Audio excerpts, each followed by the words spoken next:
Good evening, welcome back to a new video. നിങ്ങൾക്ക് ഈ video യൂസ്ഫുള്ളായി തോന്നുകയാണെങ്കിൽ ചാനൽ ലൈക്ക് ചെയ്യുക, ഷെയർ ചെയ്യുക, സബ്സ്ക്രൈബ് ചെയ്യുക. ഇന്ന് നമ്മൾ ഡിസ്കസ് ചെയ്യുന്ന ടോപ്പിക്ക് PPC ആണ്.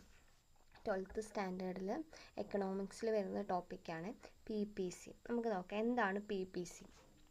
A production possibility curve is a graph that shows the different possible combination of two goods that can be produced using the available resources and technology. അപ്പോൾ നമ്മൾ ഒരു economy എടുക്കുക. ഒരു എക്കണോമിയിൽ നമുക്ക് ഒരുപാട് ഗുഡ്സും സർവീസൊക്കെ നമുക്ക് ആവശ്യമായിട്ടുണ്ട് അല്ലേ. പക്ഷേ നമ്മുടെ വാൺസ് എന്ന് പറയുന്നത് അൺലിമിറ്റഡ് ആണ്, പക്ഷേ റിസോഴ്സസ് എന്ന് പറയുന്നത് ലിമിറ്റഡ് ആണ് അല്ലേ. അപ്പോൾ ഒരു എക്കണോമിയിൽ നമുക്ക് അവൈലബിൾ ആയിരിക്കുന്ന ടെക്നോളജിയും അതേപോലെ റിസോഴ്സസിനെയൊക്കെ നമ്മൾ ഫുള്ളി യൂട്ടിലൈസ് ചെയ്ത് പ്രൊഡ്യൂസ് ചെയ്യുന്ന പോസിബിൾ കോമ്പിനേഷൻ ഓഫ് ടു ഗുഡ്സിനെ നമ്മൾ ടു ഗുഡ്സ് ഉണ്ട്, അതിനെ നമ്മൾ ഗ്രാഫിക്കലി റെപ്രസെൻ്റ് ചെയ്യുന്നതാണ് ഈ PPC എന്ന് പറയുന്നത്.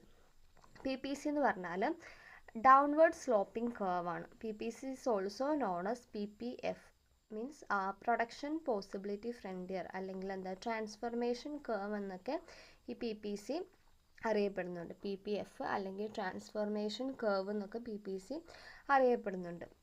അപ്പോൾ ഈ PPCയിൽ നമുക്ക് മെയിനായിട്ട് 3 പോയിൻറ്റ്സ് ആണുള്ളത്. Point A, point B and point C. അപ്പോൾ 3 പോയിൻറ്റ്സും എന്താണെന്ന് നോക്കാം. ഞാൻ അതിൻ്റെ ഒരു പിക്ചർ ഇവിടെ ആഡ് ചെയ്തിട്ടുണ്ട്. അതിൽ X ആക്സിസിൽ ഗുഡ് 1ഉം Y ആക്സിസിൽ ഗുഡ് 2 ആണ് നമുക്ക് കാണാൻ വേണ്ടി പറ്റുന്ന 3 പോയിൻറ്റ്സ് ആണുള്ളത്. പോയിൻ്റ് A എന്ന് പറയുന്നത് ആ ഒരു കർവിൻ്റെ ഉള്ളിലാണ് അല്ലേ, PPCൻ്റെ ഉള്ളിലാണ് നമുക്ക് പോയിൻ്റ് A കാണാൻ വേണ്ടി പറ്റുന്നത്. PPCൻ്റെ ഉള്ളിലുള്ള പോയിൻ്റാണ് പോയിൻ്റ് A എന്ന് പറയുന്നത്. ഇവിടെ പ്രൊഡക്ഷൻ നടക്കുന്നത് എങ്ങനെയാണ്? റിസോഴ്സസിനെ നമ്മൾ ഫുള്ളി യൂട്ടിലൈസ് ചെയ്യാതെയാണ് ഇവിടെ പ്രൊഡക്ഷൻ നടക്കുന്നത്. പോയിൻ്റ് എയിൽ PPCനെ നമ്മൾ ഫുള്ളി യൂട്ടിലൈസ് ചെയ്യാതെ പ്രൊഡക്ഷൻ നടക്കുന്നതാണ് പോയിൻ്റ് A എന്ന് പറയുന്നത്. പോയിൻ്റ് B എന്ന് പറയുന്നത് എവിടെയാണ്? PPCൻ്റെ മുകളിലാണ് പോയിൻ്റ് B വരുന്നത് അല്ലേ. ഇവിടെ പ്രൊഡക്ഷൻ നടക്കുന്നത് എങ്ങനെ? എല്ലാ റിസോഴ്സസും നമ്മൾ ഫുള്ളി യൂട്ടിലൈസ് ചെയ്തുകൊണ്ടാണ് ഇവിടെ പ്രൊഡക്ഷൻ നടക്കുന്നത്. ഓക്കെ. പോയിൻ്റ് C എന്ന് പറഞ്ഞാൽ അത് അൺഅറ്റൈനബിൾ ആണ്, നമുക്ക് അറ്റൈൻ ചെയ്യാൻ പറ്റാത്ത പോയിൻ്റാണ് പോയിൻ്റ് C എന്ന് പറയുന്നത്. ഓക്കെ, ക്ലിയർ ആയെന്ന് വിശ്വസിക്കുന്നു. അപ്പോൾ PPC നമുക്ക് മെയിനായിട്ട് 3 പോയിൻറ്റ്സ് ആണുള്ളത്. Point A, point B and point C. Point A എന്ന് പറഞ്ഞാൽ PPCൻ്റെ ഉള്ളിലുള്ള പോയിൻ്റാണ്. നമ്മൾ റിസോഴ്സസ് ഫുള്ളി യൂട്ടിലൈസ് ചെയ്യാതെയാണ് അവിടെ പ്രൊഡക്ഷൻ നടക്കുന്നത്. പോയിൻ്റ് Bയിൽ ഫുള്ളി യൂട്ടിലൈസ് ചെയ്തുകൊണ്ട് പ്രൊഡക്ഷൻ നടക്കുന്നു. പോയിൻ്റ് C എന്ന് പറയുന്നത് അൺഅറ്റൈനബിൾ ആണ്. ഓക്കെ, നെക്സ്റ്റ് ഈ PPCയുടെ ഷിഫ്റ്റാണ് കേട്ടോ. ഷിഫ്റ്റ് ഇൻ PPC ആണ് നെക്സ്റ്റ് നമ്മൾ പറയുന്നത്. അപ്പോൾ ഞാനൊരു പിക്ചർ വീണ്ടും ആഡ് ചെയ്തിട്ടുണ്ട്. അപ്പോൾ നമ്മുടെ ഈ ഒരു PPC കർവ് റൈറ്റിലേക്ക് അല്ലെങ്കിൽ അപ്വേർഡിലേക്ക് ഷിഫ്റ്റ് ചെയ്യുന്നത് എന്തിനെ ഇൻഡിക്കേറ്റ് ചെയ്യുന്നതെന്ന് വെച്ചാൽ നമ്മുടെ എക്കണോമിക് ഗ്രോത്തിനെയാണ് കേട്ടോ. അതായത് ഇവിടെ ഒരു ആരോ കൊടുത്തിട്ടുണ്ട് അല്ലേ, മുകളിലേക്ക് Bയിൽ നിന്ന് B1ലേക്ക് നമ്മുടെ PPC കർവ് ഷിഫ്റ്റ് ചെയ്യുകയാണെങ്കിൽ, റൈറ്റിലേക്ക് ഷിഫ്റ്റ് ചെയ്യുകയാണെങ്കിൽ എക്കണോമിക് ഗ്രോത്തിനെയാണ് ഇൻഡിക്കേറ്റ് ചെയ്യുന്നത്. Resources and productive capacity have increased. അവിടെ റിസോഴ്സസ് കൂടും, അതേപോലെ പ്രൊഡക്റ്റീവ് കപ്പാസിറ്റി ഇൻക്രീസ് ചെയ്യും. അപ്പോൾ അതിൻ്റെ കോസസ് എന്തൊക്കെയാണെന്ന് നോക്കാം. പ്രൊഡക്ടിവിറ്റി, റിസോഴ്സസൊക്കെ ഇൻക്രീസ് ചെയ്യുന്നതിൻ്റെ റീസൺസ് ഒന്ന് ലേബർ ഇൻക്രീസ് ചെയ്യും, അതേപോലെ മോർ ക്യാപിറ്റൽ ആൻഡ് മെഷീനറി ഉണ്ടായിരിക്കും, അതേപോലെ ബെറ്റർ ടെക്നോളജി അവൈലബിൾ ആയിരിക്കും, ഡിസ്കവറി ഓഫ് നാച്ചുറൽ റിസോഴ്സസ് ഉണ്ടായിരിക്കും, ബെറ്റർ എഡ്യൂക്കേഷൻ ആൻഡ് സ്കിൽസ് ഉണ്ടാവും അല്ലേ. സോ ഇതിൻ്റെയൊക്കെ റിസൾട്ടായിട്ട് നമുക്ക് എന്ത് കിട്ടും? നമ്മുടെ എക്കണോമിക്ക് ഒരു ഗ്രോത്ത് കിട്ടും, എക്കണോമിക് ഗ്രോത്ത് കിട്ടും. ഓക്കെ, അതാണ് PPC കർവ് Bയിൽ നിന്ന് B1ലേക്ക്, അതായത് റൈറ്റ് വേർഡിലേക്ക് അല്ലെങ്കിൽ അപ്പ് വേർഡിലേക്ക് ഷിഫ്റ്റ് ചെയ്യുന്നത് ഇൻഡിക്കേറ്റ് ചെയ്യുന്നത്. ഓക്കെ, ഇനി നെക്സ്റ്റ് Bയിൽ നിന്ന് B2വിലേക്ക് നമ്മുടെ PPC കർവ് ഷിഫ്റ്റ് ചെയ്യുകയാണെങ്കിൽ അതിന് നമ്മൾ ലെഫ്റ്റിലേക്കല്ലേ ഷിഫ്റ്റ് ചെയ്യുന്നത്. സോ ലെഫ്റ്റ് വേർഡ് ഷിഫ്റ്റ് അല്ലെങ്കിൽ ഡൗൺവേർഡ് ഷിഫ്റ്റ് എന്നാണ് പറയുക. ഓക്കെ, അപ്പോൾ അതെന്താണെന്ന് നോക്കാം. ലെഫ്റ്റിലേക്ക് ഷിഫ്റ്റ് ചെയ്യുകയാണ് അല്ലേ. PPC moves to the left. അവിടെ റിസോഴ്സസ് ഡിക്രീസ് ചെയ്യുകയാണ് ചെയ്യുക. അതിൻ്റെ റീസൺസ് പല റീസൺസ് ആവാം അല്ലേ. നാച്ചുറൽ ഡിസാസ്റ്റേഴ്സ് ആയിരിക്കാം, അല്ലെങ്കിൽ വാർ ആയിരിക്കാം, ലോസ് ഓഫ് റിസോഴ്സസ് ആയിരിക്കാം, മേ ബി അൺഎംപ്ലോയ്മെൻ്റ് ആയിരിക്കാം, ഡിസ്ട്രക്ഷൻ ഓഫ് ഫാക്ടറീസ് ആയിരിക്കാം അല്ലേ. അപ്പോൾ ഇതിൻ്റെ ഒരു റിസൾട്ടായിട്ട് എന്താ, അവിടെ പ്രൊഡക്ഷൻ കപ്പാസിറ്റി കുറയുകയാണ് ചെയ്യുക. ഓക്കെ, നമ്മുടെ PPC കർവ് ലെഫ്റ്റിലേക്ക് ഷിഫ്റ്റ് ചെയ്യുക, അതായത് ബിയിൽ നിന്ന് B2ലേക്ക് ഷിഫ്റ്റ് ചെയ്യുക എന്ന് പറഞ്ഞാൽ എന്താ, അവിടെ പ്രൊഡക്ഷൻ കപ്പാസിറ്റി ഡിക്രീസ് ചെയ്യുകയാണെന്നാണ് അതിൻ്റെ അർത്ഥം. ഓക്കെ, അപ്പോൾ നമ്മളിപ്പോൾ ഷിഫ്റ്റ് ഇൻ PPC കർവ് ആണ് പറഞ്ഞത്. PPC കർവ് ഇതാ ബിയിൽ നിന്ന് B1ലേക്ക് റൈറ്റിലേക്ക് ഷിഫ്റ്റ് ചെയ്യുകയാണെങ്കിൽ അത് റൈറ്റ് വേർഡ് ഷിഫ്റ്റ് അല്ലെങ്കിൽ അപ്വേർഡ് ഷിഫ്റ്റ് എന്ന് നമ്മൾ പറയും.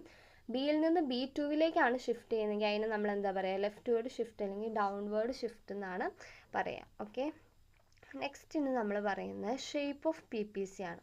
PPCൻ്റെ ഷേപ്പ്. അപ്പോൾ ഇൻക്രീസിങ് MOC ആണെങ്കിൽ, MOC കൂടുകയാണെങ്കിൽ PPCക്ക് എന്തായിരിക്കും, കോൺകേവ് ഷേപ്പ് ആയിരിക്കും കേട്ടോ. PPC കോൺകേവ് ഷേപ്പ് ആയിരിക്കും. MOC ഇൻക്രീസ് ചെയ്യുകയാണെങ്കിൽ PPCക്ക് കോൺകേവ് ഷേപ്പ് ആയിരിക്കും. ഇപ്പോൾ ഫസ്റ്റ് ഇപ്പോൾ പ്രൊഡക്ഷനിൽ ഒരു 2 യൂണിറ്റ് ആണെന്ന് വിചാരിക്കുക, അതെന്ത് ചെയ്യുക, ഇൻക്രീസ് ചെയ്യാണ്. MOC 2ൽ നിന്നൊരു 4ഓ 5ഓ ഒക്കെ ആയി ഇൻക്രീസ് ചെയ്യുകയാണെങ്കിൽ നമ്മുടെ PPCക്ക് എന്ത് ഷേപ്പാണ്, കോൺകേവ് ആണ് കേട്ടോ. PPC concave to the origin, ഇതാണ് കോൺകേവ് ഷേപ്പ് എന്ന് പറയുന്നത്. ഓക്കെ, നെക്സ്റ്റ് നമ്മുടെ MOC ഡിക്രീസ് ചെയ്യുകയാണെങ്കിൽ PPC എന്താ, കോൺവെക്സ് ഷേപ്പ് ആയിരിക്കും കേട്ടോ. MOC ഡിക്രീസ് ചെയ്യുകയാണെങ്കിൽ PPCക്ക് കോൺവെക്സ് ഷേപ്പ് ആയിരിക്കും, അത് ഇങ്ങനെയായിരിക്കും ഷേപ്പ് വരിക. നെക്സ്റ്റ് MOC കോൺസ്റ്റൻ്റ് ആണെങ്കിൽ PPC എന്തായിരിക്കും, സ്ട്രെയിറ്റ് ലൈൻ ആയിരിക്കും കേട്ടോ. സ്ട്രെയിറ്റ് ലൈൻ അല്ലെങ്കിൽ ലീനിയർ എന്നൊക്കെ നമ്മൾ പറയും കേട്ടോ. സ്ട്രെയിറ്റ് ആയിട്ടായിരിക്കും അവിടെ വരിക. ഓക്കെ, അപ്പോൾ മെയിനായിട്ട് നമുക്ക് 3 എണ്ണമാണ് ഇവിടെ ഉള്ളത് കേട്ടോ. ഷേപ്പ് ഓഫ് PPC 3 എണ്ണമാണ്. ഏതൊക്കെയാണ്, ഇൻക്രീസിങ് ആണ് ഫസ്റ്റ് വൺ. MOC ഇൻക്രീസ് ചെയ്യുകയാണെങ്കിൽ നമുക്ക് PPCക്ക് എന്താ, കോൺകേവ് ഷേപ്പ് ആയിരിക്കും. MOC ഡിക്രീസ് ചെയ്യുകയാണെങ്കിൽ അവിടെ എന്താ, PPC കോൺവെക്സ് ഷേപ്പ് ആയിരിക്കും.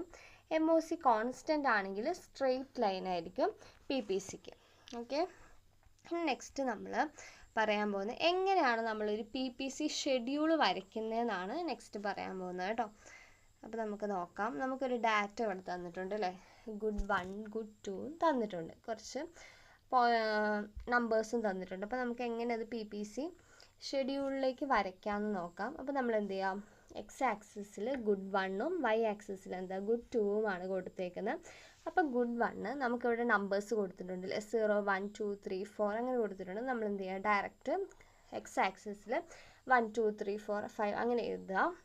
നെക്സ്റ്റ് Y ആക്സിസിൽ നമ്മൾ എന്ത് ചെയ്യുക, good 2 ആണ് എഴുതേണ്ടത്. പക്ഷേ ഇവിടെ 14 അതേപോലെ 12 ഒക്കെയാണ് നമ്പേഴ്സ് കൊടുത്തിരിക്കുന്നത്. അത്രയും വലിയ നമ്പേഴ്സ് ആയതുകൊണ്ട് നമുക്ക് എന്താ 1 2 3 അങ്ങനെ ഇട്ട് പോകാൻ പറ്റില്ല അല്ലേ.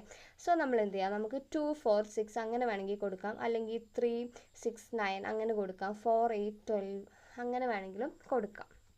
ഞാനിപ്പോൾ ഇവിടെ 2 4 6 8 10 12 14 ആണ് കൊടുത്തേക്കുന്നത്. അതിന് ശേഷം നമ്മൾ എന്ത് ചെയ്യാം, good 1ഉം good 2ലുമുള്ള പോയിൻറ്റ്സ് നോട്ട് ചെയ്യാം. അപ്പോൾ good 1ൽ എത്ര, 0യും good 2ൽ 14ഉമാണ് അല്ലേ. അപ്പോൾ നമ്മൾ ഫസ്റ്റ് പോയിൻ്റ് ഇവിടെ മാർക്ക് ചെയ്യാം. good 1ൽ 0 നോക്കുക, good 2ൽ 14 നോക്കുക, അവിടെ നമ്മളൊരു പോയിൻ്റ് ഇട്ട് കൊടുക്കാം. ഓക്കെ, അതാണ് പോയിൻ്റ് A എന്ന് പറയുന്നത്. അതിൻ്റെ നേരെ എന്താ, പോയിൻ്റ് A അല്ലേ. അപ്പോൾ പോയിൻ്റ് Aയിൽ ഇതെങ്ങനെയാണ് വരിക, 0യും 14ഉമാണ് അല്ലേ വരിക. നെക്സ്റ്റ് പോയിൻ്റ് നമുക്ക് എടുക്കാം, പോയിൻ്റ് B ആണ് അല്ലേ. പോയിൻ്റ് Bയിൽ ഇതാ 1ഉം 12ഉമാണ് കൊടുത്തിരിക്കുന്നത്. good 1 1ഉം good 2 എത്രയാണ്, 12ഉമാണ് കൊടുത്തേക്കുന്നത്. അപ്പോൾ നമ്മൾ എന്ത് ചെയ്യുക, good 1ൽ 1 എടുക്കുക, 1 നമ്മൾ ആ പോയിൻ്റ് എടുക്കുക. good 2ൽ നമ്മൾ എന്ത് ചെയ്യുക, 12 എടുക്കുക. 12 എവിടെയാണ്, 12ഉം ഞാൻ പെൻസിൽ കൊണ്ട് ചെറുതായിട്ട് മാർക്ക് ചെയ്തിട്ടുണ്ട് കേട്ടോ.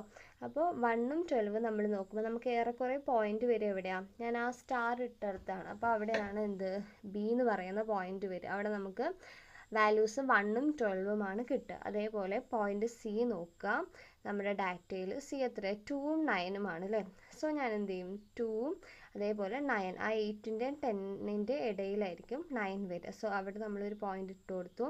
അതേപോലെ പോയിൻ്റ് D 3ഉം 5ഉമാണ്, 4ൻ്റെയും 6ൻ്റെയും ഇടയിലായിരിക്കും 5 വരിക അല്ലേ. നെക്സ്റ്റ് പോയിൻ്റ് 4ഉം 0യുമാണ്. ഈ സ്റ്റാർസ് എല്ലാം ഞാൻ എന്ത് ചെയ്യും, പോയിൻറ്റ്സ് എല്ലാം കൂടി ജോയിൻ ചെയ്ത് വരയ്ക്കുമ്പോൾ നമുക്ക് എന്ത് കിട്ടും, PPC ഷെഡ്യൂൾ കിട്ടും കേട്ടോ. ഒരു കോൺകേവ് ഷേപ്പിലായിരിക്കും നമുക്ക് കിട്ടുക. ഓക്കെ, ക്ലിയർ ആയെന്ന് വിശ്വസിക്കുന്നു. നെക്സ്റ്റ് നമ്മൾ പറയുന്നത് മാർജിനൽ ഓപ്പർച്യൂണിറ്റി കോസ്റ്റ്, MOC എന്താണെന്നാണ്. അപ്പോൾ നമുക്കൊന്ന് വായിച്ചു നോക്കാം. Marginal opportunity cost is the amount of one good that must be sacrificed to produce one additional unit of another good. ഇപ്പോൾ നമ്മളൊരു പുതിയ കമ്മോഡിറ്റി പ്രൊഡ്യൂസ് ചെയ്യാമെന്ന് വിചാരിക്കുക. അപ്പോൾ നമ്മൾ എന്ത് ചെയ്യണം? ഇപ്പോൾ ആ ഒരു പുതിയ കമ്മോഡിറ്റി നമുക്ക് ഒരുപാട് പ്രൊഡ്യൂസ് ചെയ്യണമെങ്കിൽ, അഡീഷണൽ ആയിട്ട് കൂടുതൽ പ്രൊഡ്യൂസ് ചെയ്യണമെങ്കിൽ നമ്മൾ എന്ത് ചെയ്യേണ്ടി വരും? പഴയ കമ്മോഡിറ്റി കുറച്ച് സാക്രിഫൈസ് ചെയ്യേണ്ടി വരും അല്ലേ? അതിനാണ് നമ്മൾ എന്ത് പറയുക? MOC അല്ലെങ്കിൽ മാർജിനൽ ഓപ്പർച്യൂണിറ്റി കോസ്റ്റ് എന്ന് പറയാം. ഈ മാർജിനൽ ഓപ്പർച്യൂണിറ്റി കോസ്റ്റ് കാണാൻ നമുക്കൊരു ഇക്വേഷൻ ഉണ്ട്. Delta Y divided by delta X ആണ് നമ്മുടെ ഇക്വേഷൻ.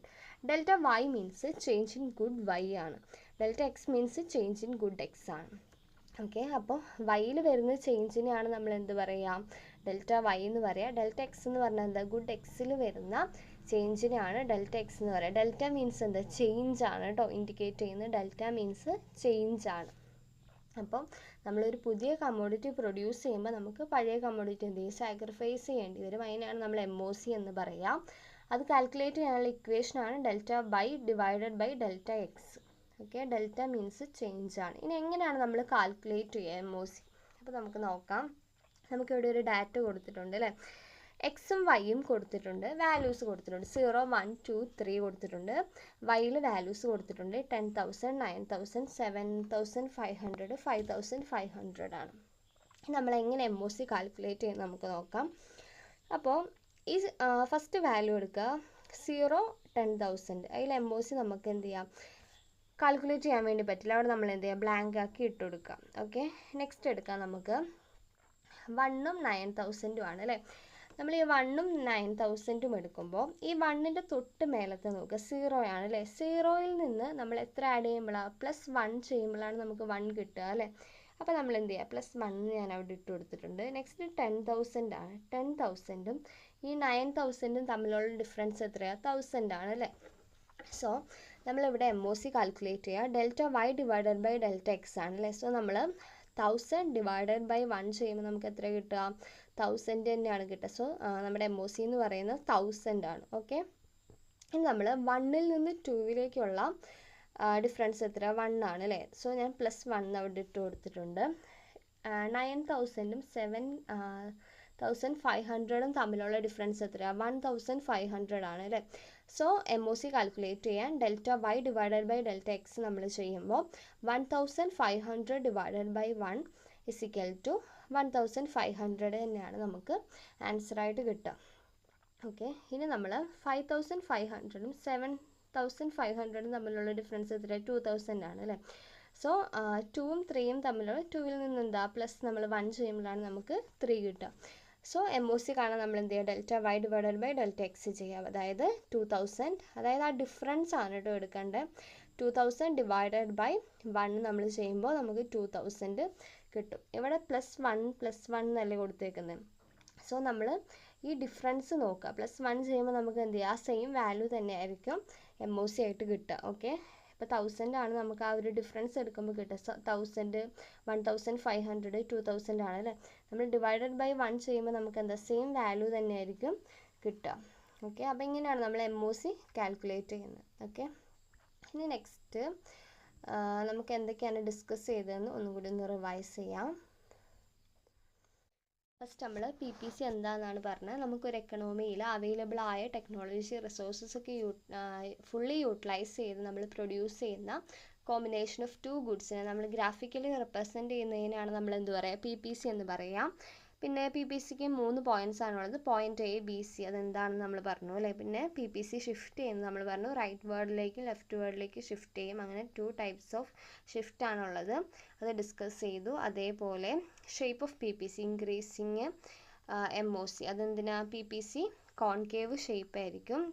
അതേപോലെ ഡിക്രീസ് ചെയ്യുകയാണെങ്കിൽ MOC ഡിക്രീസ് ചെയ്യുകയാണെങ്കിൽ PPC എന്ത് ചെയ്യും? കോൺവെക്സ് ഷേപ്പ് ആയിരിക്കും. കോൺസ്റ്റൻറ്റ് MOC ആണെങ്കിൽ സ്ട്രെയിറ്റ് ലൈൻ ആയിരിക്കും നമ്മൾ ഡിസ്കസ് ചെയ്തു. പിന്നെ അതേപോലെ എങ്ങനെ നമ്മളൊരു PPC ഷെഡ്യൂൾ വരയ്ക്കുമെന്ന് പറഞ്ഞു. അതേപോലെ MOC എന്താണ് എങ്ങനെ നമുക്ക് MOC കാൽക്കുലേറ്റ് ചെയ്യാം. ഇത്രയാണ് നമ്മൾ ഡിസ്കസ് ചെയ്തത് അല്ലേ? അപ്പോൾ നിങ്ങൾക്ക് വീഡിയോ യൂസ്ഫുള്ളായിട്ട് തോന്നുകയാണെങ്കിൽ സപ്പോർട്ട് ചെയ്യാം. So thank you. പുതിയൊരു വീഡിയോയുമായിട്ട് വീണ്ടും കാണാം. ബൈ.